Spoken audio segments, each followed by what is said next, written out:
Good morning students. So పదే పదే మనం చెప్పుకుంటున్నాము, కాకపోతే మీ అటెండెన్స్ బాగా ఇంప్రూవ్ కావాలి.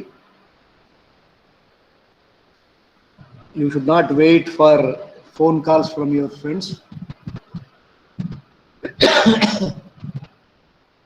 మీరు ఎంత త్వరగా వస్తే అంత త్వరగా మనము పాఠం చెప్పుకోవచ్చు. ఇది నెక్స్ట్ మళ్ళీ మన వరుస క్లాసెస్ ఉంటాయి కదా. రైట్.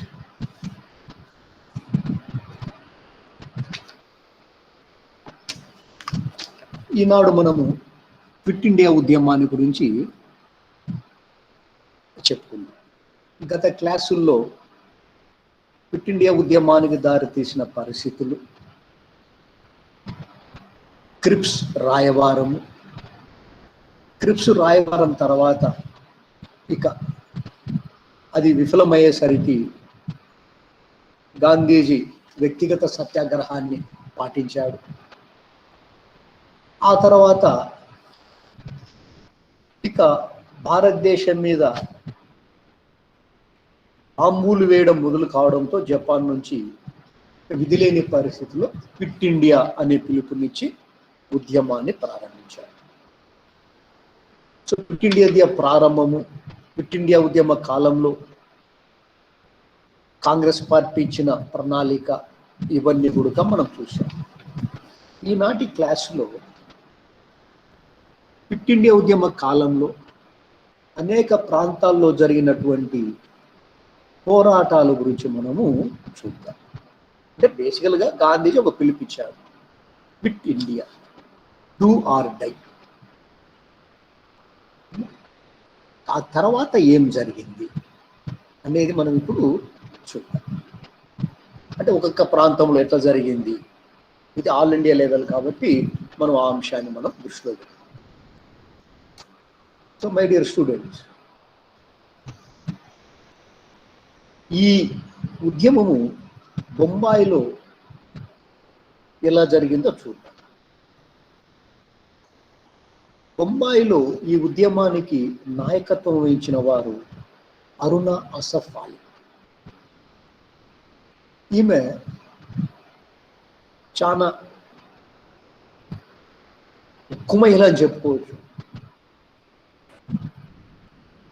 ప్రభుత్వము ఎంత నిర్బంధం పెట్టినా కూడా బొంబాయిలో గోవాలియా ట్యాంక్ మైదానంలో జాతీయ పతాకాన్ని ఎగురవేసింది. దీన్ని అడ్డుకోవడానికి పోలీసులు విచక్షణారహిత కాల్పులు జరిపారు.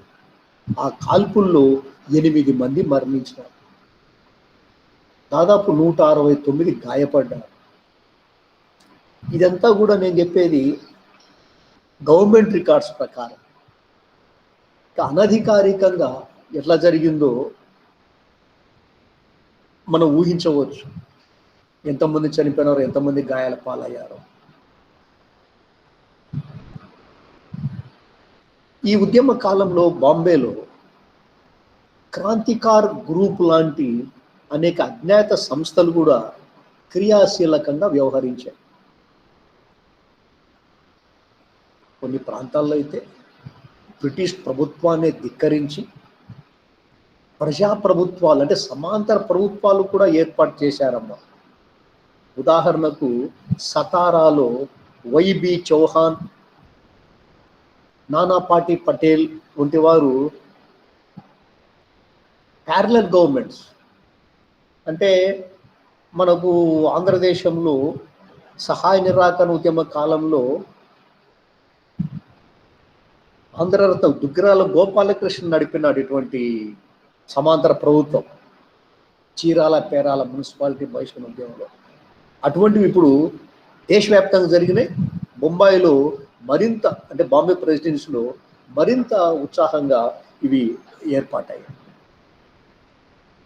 అదేవిధంగా సెంట్రల్ ప్రావిన్సెస్, అంటే మధ్య ప్రావిన్సులు, బేరార్ మరియు మధ్య ప్రావిన్సులలో అక్కడ అన్సారీ, శివలాల్ తేజ్, సూరజ్మల్ గుప్తా, బాజీరావ్ బాసన్, వంటి వారు నాయకత్వం వహించగా, మహారాష్ట్రలోని అమరావతి లాంటి ప్రాంతాల్లో పంజాబ్ రావు, ఏలూకర్లు నాయకత్వం వహించారు.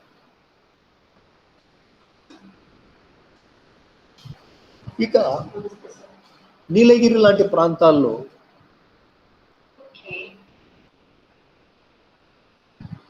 అక్కడ ఒక సమాంతర ప్రభుత్వాన్ని నడిపారు. దక్షిణ భారతదేశాన్ని తీసుకుంటే స్టూడెంట్స్, ఇక్కడ కేవి మీనన్, బికే కేశవ నాయర్, ప్రకాశం పంతులు, సిపి శంకర్ నాయక్, మతం మాన్సూరం, ఎన్ఏ కృష్ణన్ నాయకర్ వంటి వాళ్ళు నాయకత్వం వహించారు. ఇలా బాగా యాక్టివ్గా ఉన్నటువంటి వ్యక్తులను ఏదో ఒక కుట్ర కేసుల్లో వేసి ప్రభుత్వము సంవత్సరాల తరబడి కఠిన శిక్షలుగా వేసేది. అటువంటి కుట్ర కేసు ఒకటి తెలిచేరి కాంగ్రెస్ కుట్ర కేసు. దాంట్లో బాలన్ అనే గొప్ప కాంగ్రెస్ నాయకుడికి 10 సంవత్సరాలు కఠిన కారాగార శిక్ష వేశారు. ఇంకా కొన్ని చోట్ల అయితే గాంధీజీ ప్రవచించే అహింసా మార్గం పట్ల అసహనంతో కొంతమంది యువ నాయకులు, అంటే వాళ్ళు కాంగ్రెస్ వాళ్ళే కానీ అహింస వల్ల ఏమీ కాదు అనే ఒక అభిప్రాయం జరుగుతుంటాయి. మనం నెక్స్ట్ అంశము దాని మీదే మాట్లాడతాము. నెక్స్ట్ క్లాసు అంటే తీవ్రవాద ఉద్యమం ఎట్లా జరిగిందని. ఈ క్విట్ ఇండియా ఉద్యమ కాలంలో కూడా కేరళ క్యాలికట్లో కిజిరియోర్ అనే గ్రామంలో కొంతమంది యువకులు బాంబులు తయారు చేసి ప్రభుత్వ నిర్మాణాలను పేల్చివేయాలని ప్రణాళిక కూడా చేశారు.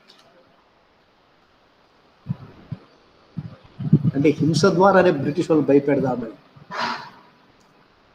దీనికి కేబి మీనన్ నాయకత్వం వహించారు.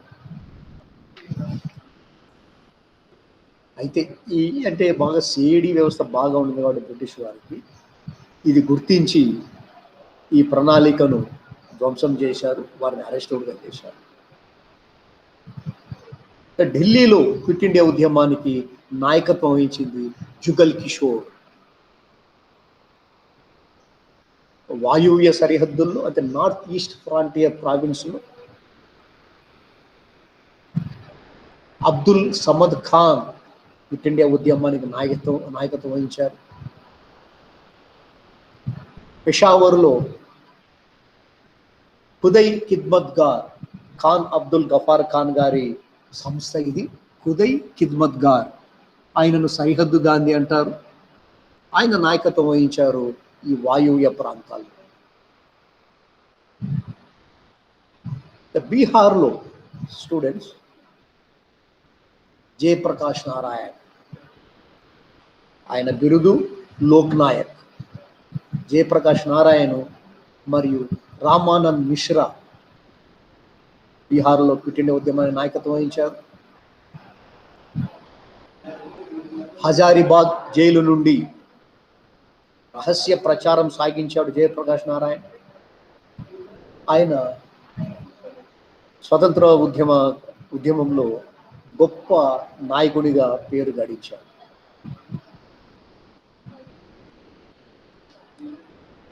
ఇలా అన్ని ప్రాంతాల్లో కూడా ఈ ఉద్యమం జరిగిందన్నమాట.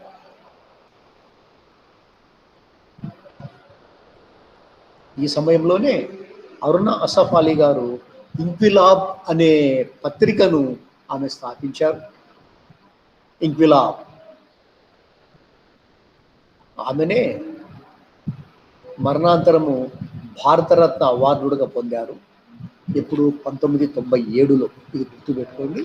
1997లో క్విట్ ఇండియా ఉద్యమ కాలంలో బొంబాయిలో నాయకత్వం వహించినటువంటి అరుణ అసఫ్ అలీకి భారతరత్న వచ్చింది. ఆమె నడిపిన పేపరు ఇంక్విలాబ్. బెంగాల్లో చాలా తీవ్ర స్థాయిలో జరిగింది ఈ ఉద్యమం. ఈ ఉద్యమానికి బాగా ప్రచారం చేసినటువంటి పత్రికలు బెంగాల్లో అమృత బజార్ పత్రిక, యుగంధర్, విశ్వామిత్ర, మాతృభూమి, స్టాండర్డ్ ఇలాంటి పత్రికలు బాగా ప్రచారం చేస్తే ఇవన్నీ కూడా బ్రిటిష్ ప్రభుత్వం నిషేధించింది.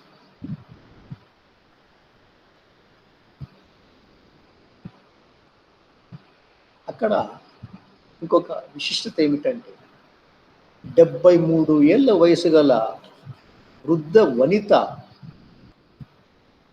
మాతంగిని హజ్రా ఆమె పేరు. ఆమె ఈ ఉద్యమంలో చురుగ్గా పాల్గొని పోలీస్ కాల్పుల్లో వీరమరణం పొందారు. అంటే ఇవన్నీ కూడా మనకు కాంపిటేటివ్ ఎగ్జామ్స్లో బిట్ల రూపంలో కూడా వస్తూ ఉంటాయి. మీరు ఎస్ఏ మామూలుగా రాస్తారు, క్విట్ ఇండియా ఉద్యమం ఎందుకు వచ్చింది, ఎవరు దీంట్లో పాల్గొన్నారని కొన్ని పిన్ పాయింటెడ్ ఉండే అంశాలు కాంపిటేటివ్ ఎగ్జామ్స్లో వస్తూ ఉంటాయి.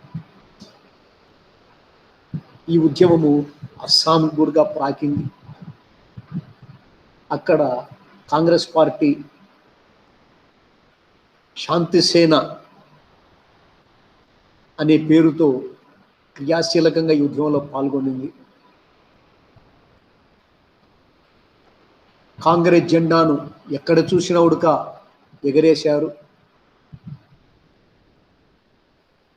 నిజానికి కాంగ్రెస్ జెండా అంటే ఒకప్పుడు పట్టుకోవాలనే భయపడేవాళ్ళు కాంగ్రెస్ పార్టీ కార్యకర్తలు కానీ నాయకులు కానీ ఈనాడు కాంగ్రెస్ జెండాను కేవలం తమ ఇండ్ల మీదనో కాంగ్రెస్ పార్టీ ఆఫీసుల మీదనో కాదు, బ్రిటిష్ ప్రభుత్వ ఆఫీసుల మీదనే ఎగరేయడం మొదలుపెట్టారు.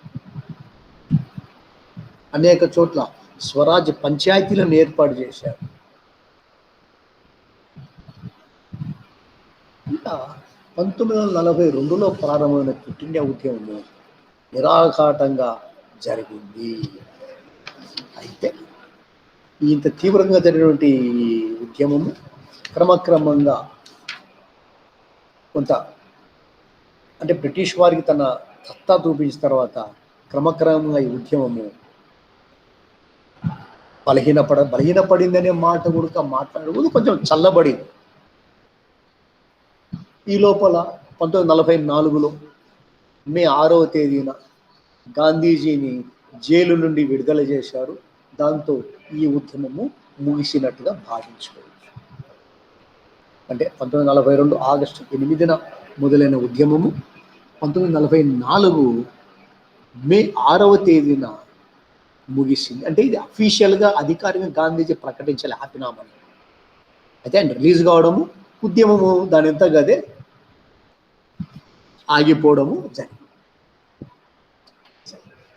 ఇప్పుడు మనం మాట్లాడేది ఏంటంటే ఈ ఉద్యమం వల్ల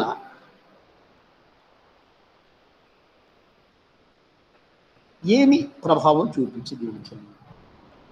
ఈ ఉద్యమం చూపించిన ప్రభావం ఏమిటంటే బ్రిటిష్ వారికి అర్థమైంది, ఇంకా మనము ఏమనాలి, ఇంకా స్వతంత్రం ఇవ్వాల్సిందే, ఇంకా మనకు వేరే మార్గం లేదు.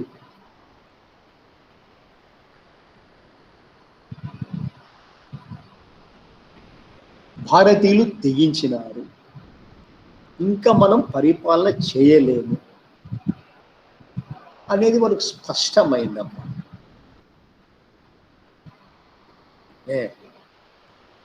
అది ఈ ఉద్యమం యొక్క ముఖ్యమైన ప్రభావం.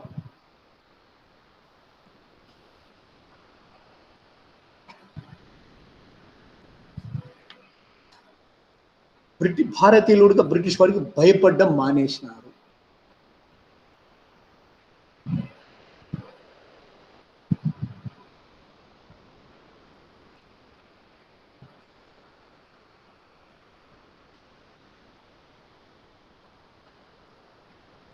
కాబట్టి కళ్ళ ముందు కనిపిస్తూ ఉంది స్వాతంత్ర్యం మనకు. సో ఇప్పుడు మనం చదివేది ఏంటంటే, మనం తెలుసుకోబోయేది ఏమైంది క్విట్ ఇండియా ఉద్యమం తర్వాత, ఆ ఉద్యమ నేపథ్యంలో ఏం జరుగుతూ ఉంది అనేది మనం తెలుసుకోవాలి. ఇప్పుడు రాజాజీ ఫార్ములా, రాజాజీ ప్రణాళిక, 1944లో చక్రవర్తి రాజగోపాలాచారి ఒక ప్రతిపాదన చేశారు. అంటే క్విట్ ఇండియా ఉద్యమం దాదాపు ముగింపు దశకు వచ్చింది. అదేమిటంటే తాత్కాలిక ప్రభుత్వం మనం ఏర్పాటు చేద్దాం. అంటే బ్రిటిష్ వారికి అర్థమైంది, మీకు అప్పుడే చెప్పాడు కదా, మరి క్రిప్స్ రాయబారం 1942లో చెప్పారు ఒక తాత్కాలిక ప్రభుత్వం ఏర్పాటు చేద్దామన్న రీతిలో. ఇంకా 1940లోనే ఆగస్ట్ ఆఫర్ అంటామే దాంట్లోనే ఉంది. ఇంకా 1944 కల్లా క్లారిటీ వచ్చేసి. సో రాజాజీ ఏం చెప్పినాడు అంటే, ఇప్పుడు కాంగ్రెస్ పార్టీకి ముస్లిం లీగ్ మధ్యన కొంత భేదాభిప్రాయాలు ఉన్నాయి, రాజకీయ ప్రతిష్టంభన ఏర్పడింది. ఆ ప్రతిష్టను మనం తొలగించడానికి ఈయన ఒక పరిష్కారం చూపించాడు. దాన్నే మనము రాజాజీ ఫార్ములా అంటాము. అంటే అదే పెద్ద సైంటిస్టులు వేసిన ఫార్ములా మాదిరి ఒక పాంప్లెట్ కరపత్రం అది చూపించాడు. దానిని మనము రాజాజీ ఫార్ములా అంటాం. అయితే ఈ ఫార్ములాను అంటే ఇద్దరు కలిసి ఉందాము జాతీయ తాత్కాలిక ప్రభుత్వం ఏర్పాటు కానీ గాంధీజీ ఓకే చెప్పిన బాగుందా అని చెప్పినాడు. కానీ కాంగ్రెస్ పార్టీ ముస్లిం లీగు ఇద్దరు ఉడక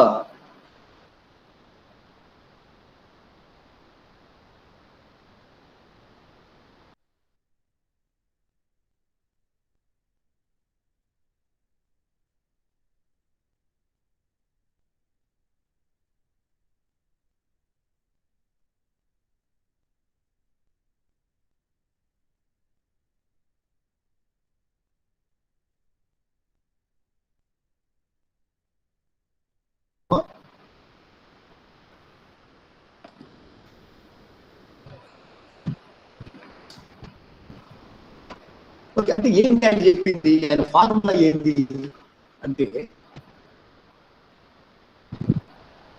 తాత్కాలిక ప్రభుత్వం ఏర్పాటులో ముస్లిం లీగు కాంగ్రెస్ పార్టీ రెండు కలిసి గవర్నమెంట్ ఫారం చేయాలి. అంటే రెండు పార్టీల మినిస్టర్ ఆ గవర్నమెంట్ లో ఉంటారు. అందుకు బదులుగా కాంగ్రెస్ పార్టీ పెట్టిన స్వాతంత్ర రావాలనే డిమాండ్కు ముస్లిం లీగ్ కోఆపరేట్ చేయాలి.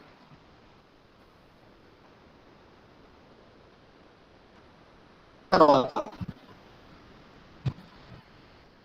ఇప్పుడు ఈనాటి పాకిస్తాన్ ఉంది కదా, ఈనాటి బంగ్లాదేశ్ ఉంది కదా, ఆ రెండింటికి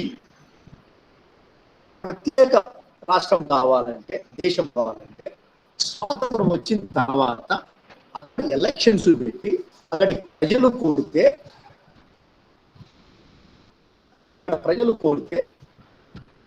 అప్పుడు వాటికి స్వతంత్రం అంటే ప్రత్యేక దేశంగా తీసుకోవచ్చు.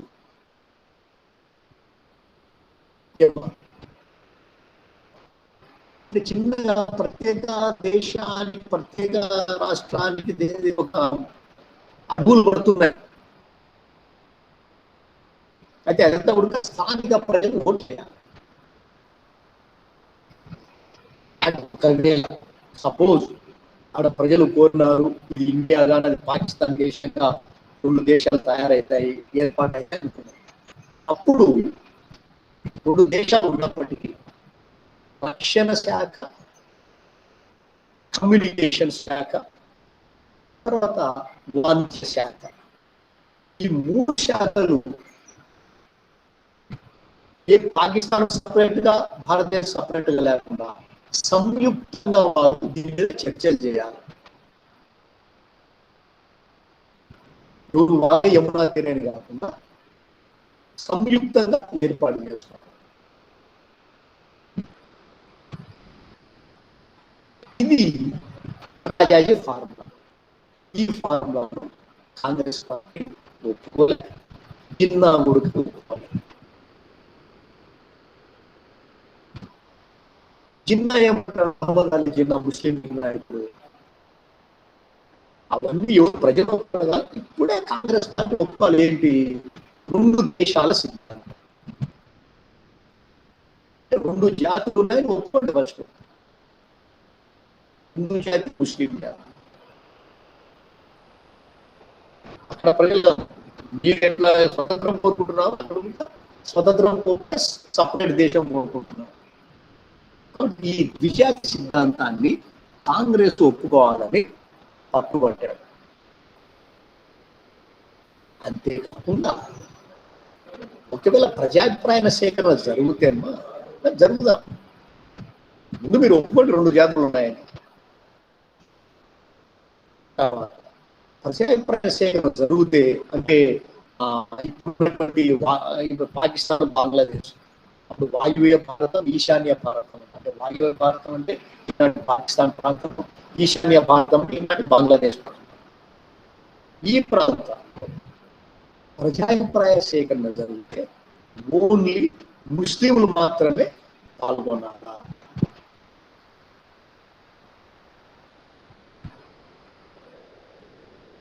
ఇట్లా ఆయన పెట్టాడు. దీన్ని కాంగ్రెస్ మొత్తానికి రాజకీయ బ్రేక్.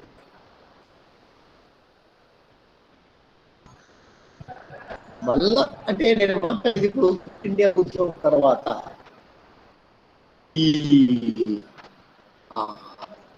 ఏం జరుగుతా ఉంది, స్వాతంత్రం వైపు మనం ఎట్లా పోతున్నాము, బ్రిటిష్ ప్రభుత్వం దాదాపు ఒక ఒప్పందానికి అంటే దాన్ని అంగీకరించింది, మనసు తెలుసు ఇవ్వాల్సింది, ఎలా ఇవ్వాలనే దానిపై మల్లగుండాలు. అంటే ఒక పాకిస్తాన్ ముస్లిం లీగ్ లో మన సపరేట్ దేశం అంటారు, కాంగ్రెస్ పార్టీ అయితే కాదు మనందరం ఒకటే అంటారు. అది ఎక్కువ బ్రిటిష్ వాళ్ళు ఏమో దీన్ని బాగా అనుకూలంగా మాట్లాడుతున్నారు. అందులో కొంతమంది పెద్ద మనుషులు దీంట్లో జోక్యం చేసుకోండి, ఇద్దరి మధ్యన రాజీ ఫార్ములాకి వస్తుంది. రాజకీయ ఫార్ములా ఒక పులికి తీసుకురాలేదు ఈ పరిస్థితిని. అందువల్ల ఇంకొక కాంగ్రెస్ నాయకుడు మరియు ముస్లిం లీగ్ నాయకుడు లియాఖత్ అలీ ఖాన్, ఇద్దరు కలిసి సమావేశం 1945లో. దీంట్లో ఏం చర్చించినారంటే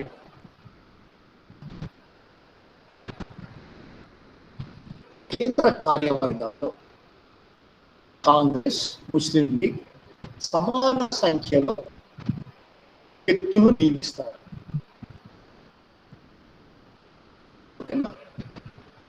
తర్వాత రిజర్వ్ చేయబడిన సీట్లలో 20% సీట్లు మైనారిటీలకు ఇస్తారు. ఇలా ఏర్పడే తాత్కాలిక ప్రభుత్వం 1935 చట్టముంటే ఆ పరిధిలే వస్తుంది. అయితే ఈ ఒప్పందాన్ని కూడా అటు కాంగ్రెస్ కానీ ముస్లిం లీగ్ కానీ అంగీకరించాలి.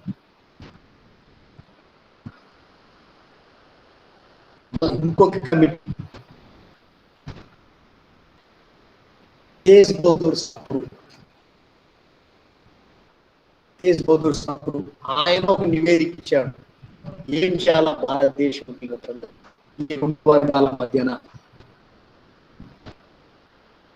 ఇంకో సందర్భంలో మాట్లాడడం ఎందుకు వచ్చింది ముస్లిం లీగు వీళ్ళ మధ్య ఏం సమస్యలు అనేది. సప్రు ఏం చెప్తాడంటే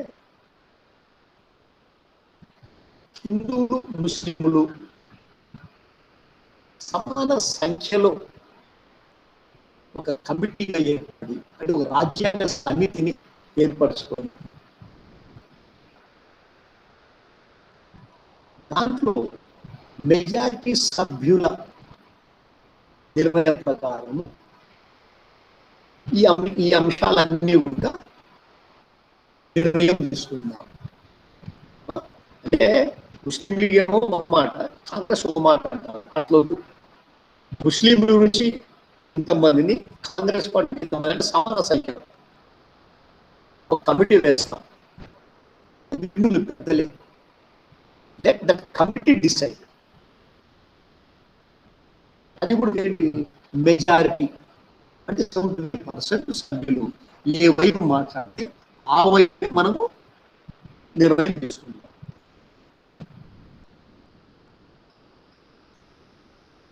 దీన్ని కూడా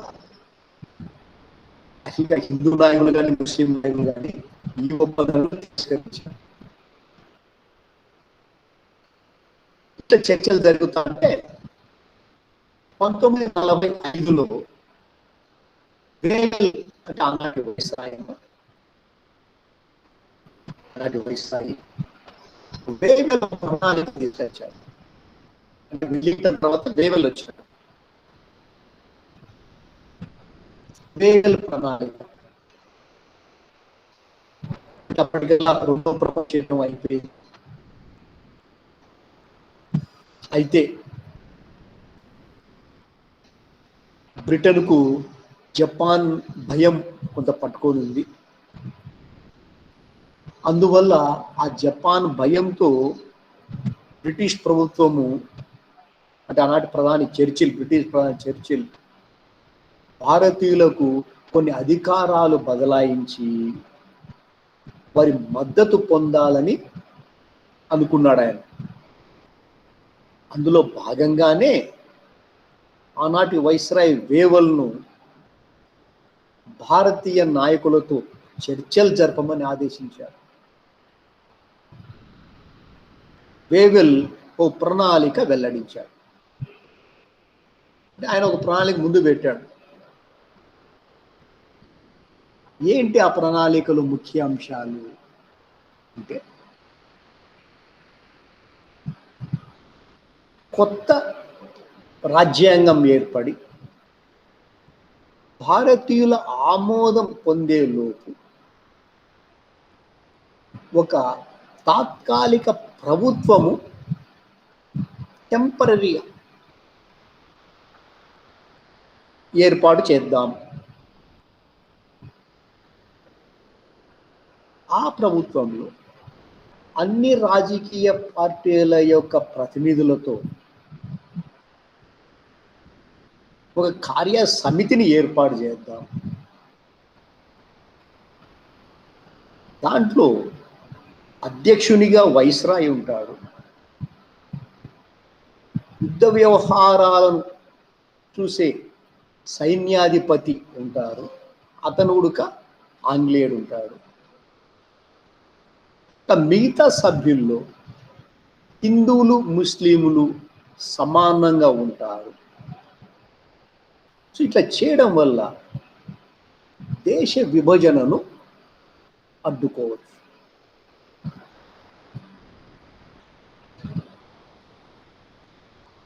సో ఇప్పుడున్న ఈ రెండు వర్గాల మధ్య ఉన్నటువంటి రాజకీయ ప్రతిష్టను అంతమొందించి భారతీయుల స్వపరిపాలన లక్ష్యాన్ని సాధించడానికి తోడ్పడే విధంగా ఇది మేము మీ ముందు పెడుతున్నాము. సరిహద్దుల ఏర్పాట్లు తప్ప మిగతా విషయాలన్నీ భారతీయులే నిర్వహించుకుంటారు.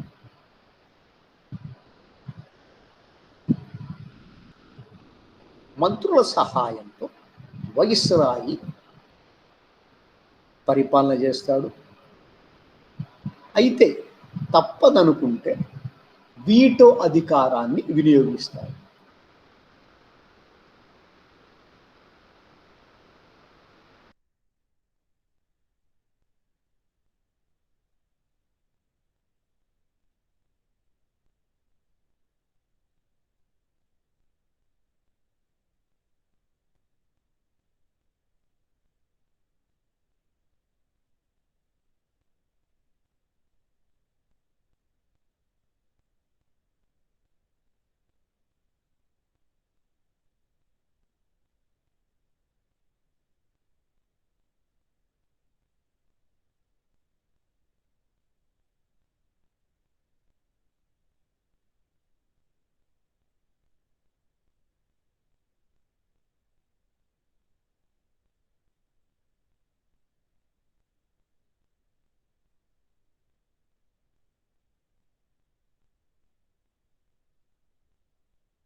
సిమ్లా ప్లాన్.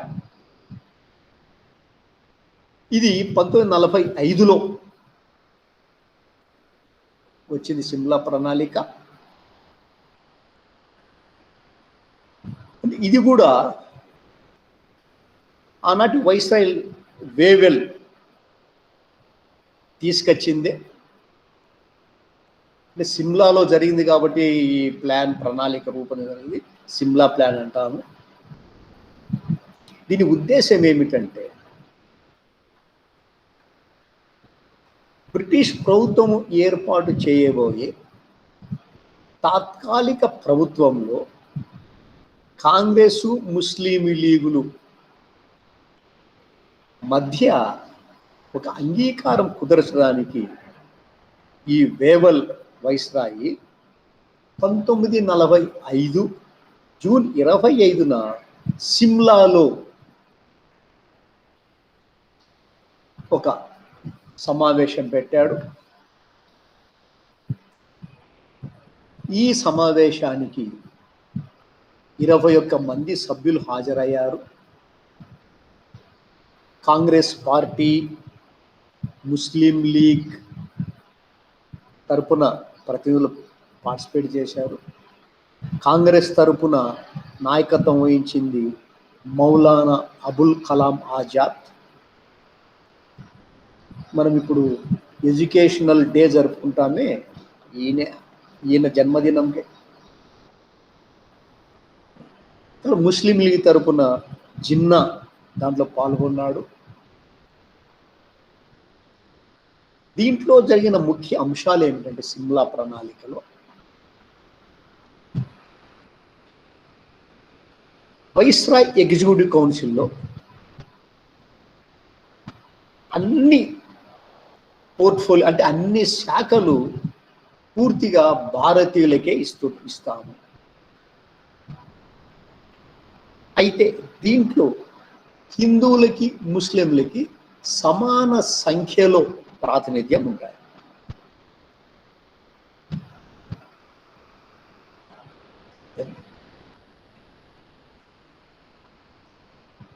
ఈ ఎగ్జిక్యూటివ్ కౌన్సిల్లో అంటే ఆ విధంగా 14 మంది ముస్లింలకు చోటు ఉంటుంది. అయితే ఆ 14 మంది ముస్లింలలో 6 మందిని ముస్లిం లీగ్ ఎవరైనా పెట్టుకోవచ్చు. దీనిని కాంగ్రెస్ తప్పు పట్టింది. అంటే ముస్లిం లీగ్కే ముస్లింలు అనేది కాదు, మా కాంగ్రెస్ పార్టీ కూడా మేము అందరికీ ప్రాతినిధ్యం ఉంటాము అనే దృష్టితో కాంగ్రెస్ పార్టీ ఈ ప్రతిపాదనను తప్పు పట్టింది.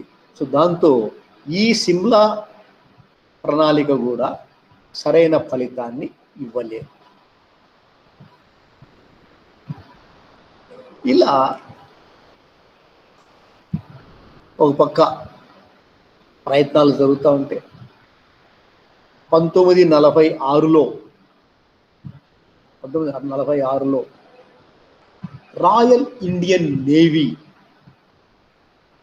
తిరుగుబాటు చేసింది. రాయల్ అంటే మన నౌకాదళం. ఇప్పుడు ఇండియన్ నేవల్ ఫోర్స్ ఉంది, ఇండియన్ నేవీ ఉంది. బ్రిటిష్ కాలంలో దీన్ని రాయల్ ఇండియన్ నేవీ అనేవారు. ఇప్పుడు ఇండియన్ నేవీ అంటున్నారు. అది ప్రభుత్వ ఆధీనంలో, రక్షణ శాఖ ఆధీనంలో ఉంటే నౌకాదళం. కానీ అది కూడా ఇప్పుడు ఆ నౌకాదళం కూడా ప్రభుత్వానికి వ్యతిరేకంగా తిరుగుబాటు చేసింది. మై డియర్ స్టూడెంట్స్, ఇది స్వాతంత్ర ఉద్యమంలో చిట్ట చివరి ప్రతిఘటన. 46లో జరిగింది, ఫిబ్రవరిలో. ఎందుకు జరిగింది అదంటే జాతి వివక్ష, వేతనాలు సరిగా చెల్లించకపోవడము, ఆహార నిబంధనలు మరియు జీవన స్థితులు ఇవన్నీ సరిగ్గా లేవని రాయల్ ఇండియన్ నేవీ దళం 1946 ఫిబ్రవరి 18న ముంబైలో ఆ దళ సభ్యులు అంటే నౌకాదళ సైనికులు నిరాహార దీక్ష చేశారు. ఈ సందర్భంగానే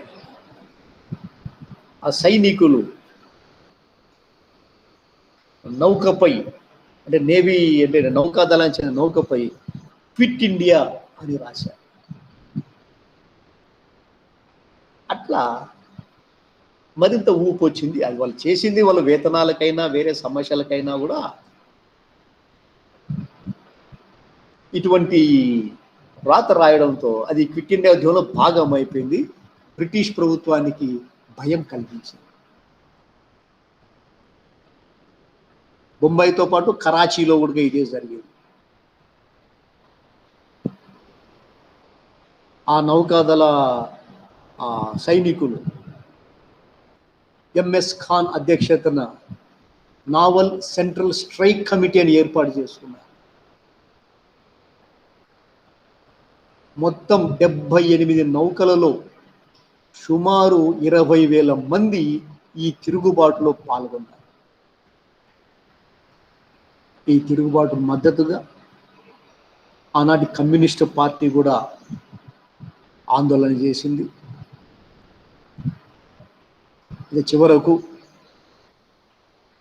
మన వాళ్ళే మాట, అంటే ఒక నౌకాదళం అంటే తిరుగుబాటు చేయకూడదు అనే భావనతో, అది సైనిక డిసిప్లిన్ కదమ్మా, యూనిఫామ్ దళం కదా. అప్పుడు మహమ్మద్ అలీ జిన్నా, సర్దార్ వల్లభాయ్ పటేల్ ఆ తిరుగుబాటుదారులతో మాట్లాడి వారిని సరెండర్ అయ్యేటట్టుగా ఒప్పించారు. అయితే దీనివల్ల ఏమిటంటే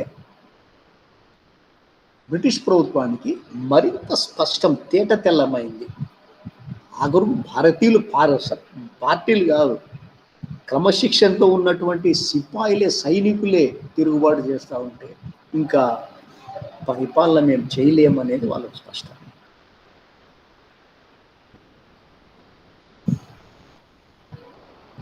అంటే ఇంకా వలసలు పెట్టుకోవడం సాధ్యం కాదని తెలిపోయింది. ఇంకా భారతదేశం స్వతంత్రం ఇవ్వడమే తమ ప్రధాన అజెండా, తమ ప్రధాన పని అని ఆనాటి ప్రధాని క్లెమెంట్ యాట్లీ ప్రకటించాడు. అంటే చర్చిలు అయిపోయి ఇప్పుడు యాట్లీ వచ్చాడమ్మా ప్రధానమంత్రిగా ఇంగ్లాండ్లో. ఆయన ప్రకటించాడు, అయ్యా ఇంకా మీకు ఇంకా స్వతంత్రం ఇవ్వడమే మా మెయిన్ అజెండా. సో దాంట్లో భాగంగా భారతదేశానికి స్వతంత్రం ఇస్తే అధికారం మార్పిడి ఎలా జరగాలి అంటే, ఏదో ఇది మామూలుగా మీరు వెళ్ళిపోండి మేము టాటా చెప్పి బస్సు ఎక్కడం కాదు కదా. సో ఎలా ఇవ్వాలి, ఎవరికి ఇవ్వాలి, ఏ విధంగా ఇవ్వాలి. పైగా మన ప్రత్యేక పాకిస్తాన్ అంశం ఒకటి ఉంది. ఈ సమస్యల పరిష్కారానికి మళ్ళీ ఒక రాయబారాన్ని పంపించారు. దానిని క్యాబినెట్ మిషన్ అంటాం.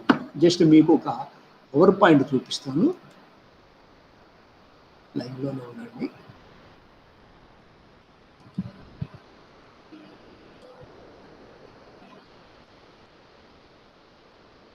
రెగ్యులర్గా మీరు టైం క్లాస్కి వస్తానండి అమ్మ, మనకు టైం కలిసి వస్తారు. లేట్గా వస్తా అంటే మనకు లేట్ అవుతుంది, నెక్స్ట్ క్లాస్కు లేట్ అవుతుంది, నాకు మీకు కూడా.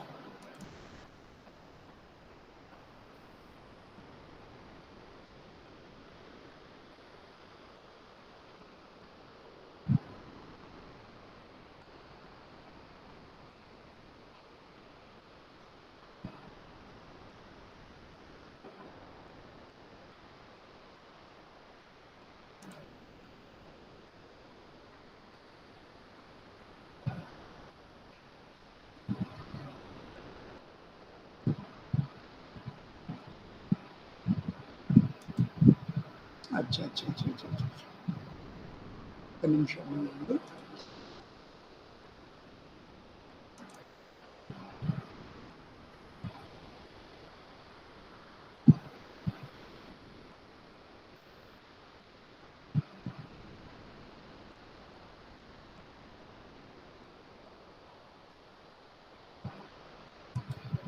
రైట్, మాది పవర్ పాయింట్ ఎక్కడ ఉన్నట్టుంది. ఓకే స్టూడెంట్స్, సరే క్యాబినెట్ మిషన్ మనం మాట్లాడుతున్నాము. ఇది 1946లో, అంటే క్యాబినెట్ అంటే మంత్రిమండలి, మనం క్యాబినెట్ మినిస్టర్లు అంటుంటాం కదా అలా. సో ఈ మంత్రిమండలి రాయబారము భారతదేశానికి వచ్చింది. దాని సభ్యులు లార్డ్ పెద్దిక్ లారెన్స్, స్టాఫర్డ్ క్రిప్స్ మరియు ఏవి అలెగ్జాండర్. సో వీళ్ళు ఏం ప్రతిపాదనలు తెచ్చారు ఏమిటి అనేది మనము తర్వాత క్లాస్లో చెప్పుకుందాం. ఇప్పుడు నేను మీకు ఒక సెమినార్ మీకు చెప్తాను.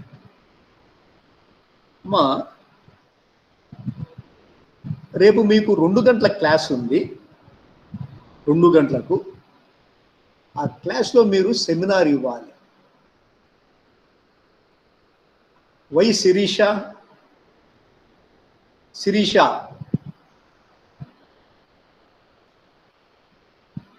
ఎం శిరీష చెప్పండి సార్.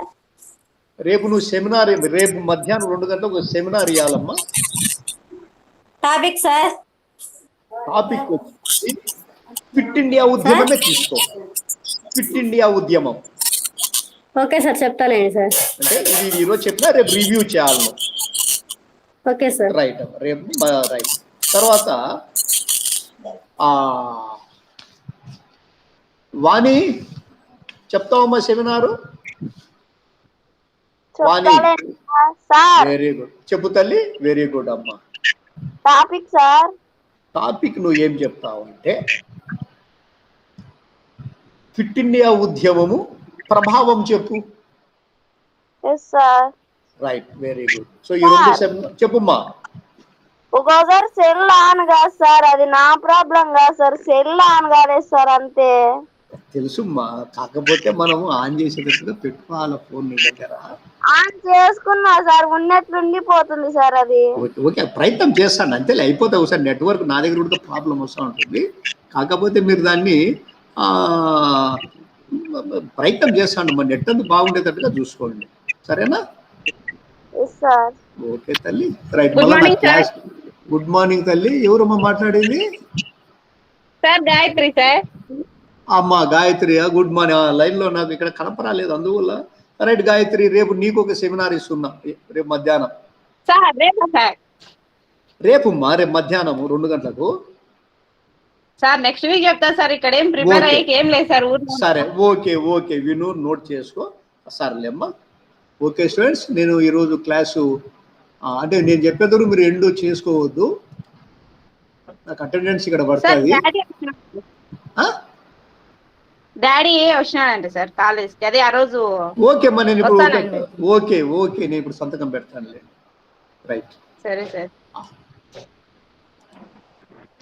టయానికి వస్తాడమ్మా. Don't wait for our phone calls. Okay sir. Right.